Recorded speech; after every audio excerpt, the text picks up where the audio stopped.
A former SDSU football player who pleaded guilty to possession of child pornography just learned his fate during a sentencing hearing. It's our top story on the 4. I'm Heather Myers. I'm Carlo Cicchetto. CBS 8's Kelly Hessedal joins us live from the downtown courthouse with what happened in the courtroom. Kelly.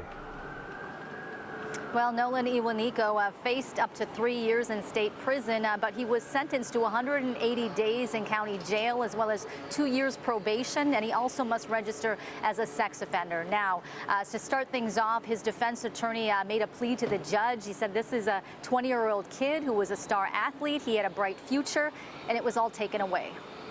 But he doesn't have, there's a clean slate for the rest of his life. He's going to be carrying baggage. He's going to be carrying this baggage everywhere he goes, every time he sees somebody. And the eyes that look at him, he's going to be thinking they might know something. Counsel has been portraying the defendant as a victim. That is absolutely not what he is. He is not a victim in this case. In fact, his conduct perpetuates this horrendous underground industry that targets child victims. And Deputy District Attorney Ramona McCarthy, whom you just heard from, told the judge Ewaliko didn't just download these child porn images and then forget to delete them from his phone. This was someone who had images on other devices besides his phone. Now, this all came to light as police were investigating Ewaliko for the 2021 alleged gang rape of a 17-year-old girl. Criminal charges were never filed in that case by the district attorney's office, but a civil case against Ewaliko and other former SDSU football players, including Matt Araiza, is still underway. Now, as for Ewaliko's sentence today, he was handcuffed. He was let out of the courtroom to serve his 180 days in jail. He also has to get counseling. And again, he must register as a sex offender. The Department of Justice will determine for how long. Here's what attorneys from both sides told me. It's devastating to him. I mean, he's a kid.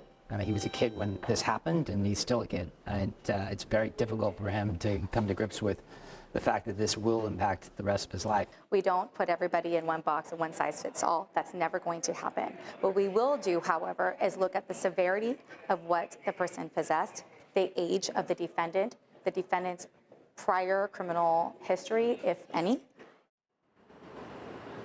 And Ewaliko's defense attorney says up until this, he did not have any criminal history. He says his client comes from a very tight-knit family. Both his mother and stepmother were in the courtroom today, seated behind me. The judge said clearly in this case, there are no winners. Heather and Carlo. Kelly, you mentioned that the defendant in this case still has a civil case to deal with regarding the gang rape allegations. So will this criminal case have any impact on that civil case? Yeah, and I asked his defense attorney, Mark Carlos, that very same question, and he said, now he is a convicted felon. So when he has to testify, should he have to testify in a hearing regarding that case, or any case for that matter, he will have that stigma attached to him, and it will follow him pretty much everywhere. He says, bottom line, this is a 20-year-old kid who has a very tough road ahead of him. Kelly Hessedal reporting live for us. Thanks, Kelly.